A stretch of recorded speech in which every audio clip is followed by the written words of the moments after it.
జున్ను, నేను నీకు ఇప్పుడు చెప్పబోయే కథ నా చిన్నప్పుడు ఎన్నిసార్లు ఎంతమందిని ఎన్ని రకాలుగా అడిగినా చెప్పే ఒకే ఒక్క కథ, 7 చేపల కథ.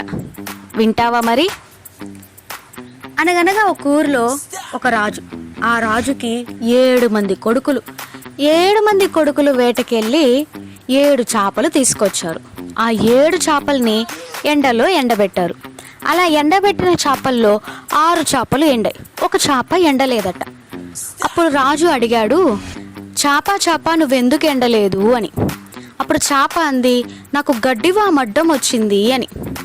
గడ్డివాముని వెళ్ళి అడిగాడట రాజు, గడ్డివాము ఎందుకు అడ్డొచ్చావు అని. అప్పుడు ఆ గడ్డివాము అందట, నన్ను ఆవు మేయలేదు అని. ఆ రాజు ఆవుని అడిగాడంట, ఆవు ఎందుకు గడ్డి మేయలేదు అని. ఆవు అందట, నన్ను అవ్వ వదల్లేదు అని. అప్పుడు అవ్వ దగ్గరికి వెళ్ళి, అవ్వ నువ్వెందుకు వదల్లేదు ఆవుని అని అన్నాడంట. మరేమో పిల్లాడు ఏడుస్తున్నాడు అందుకే ఆవును వదల్లేదు అందట. పిల్లోడా ఎందుకు ఏడుస్తున్నావు అని అడిగాడట రాజు పిల్లవాడిని. పిల్లవాడేమో నన్ను చీమ కుట్టింది అన్నాడంట. చీమ దగ్గరికి వెళ్ళి, చీమ ఎందుకు కుట్టావే అని అడిగాడట రాజు. నా బంగారు పుట్టలు ఏలు పెడితే కుట్టనా అందట చీమ. బాగుందిగా జున్ను తమాషా కథ. చూసావా జున్ను, ఒక చిన్న చీమ కుట్టడం వల్ల రాజుగారి చేప ఎండలేదు.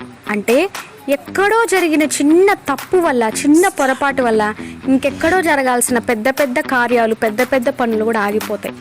బహుశా అదేమో జీవితం అంటే. ఈ వీడియో కనుక మీకు నచ్చినట్లయితే ప్లీజ్ ఒక్క లైక్ ఇవ్వండి. ఇలాంటి మరెన్నో వీడియోస్ కోసం వెంటనే సబ్స్క్రైబ్ చేసుకోండి.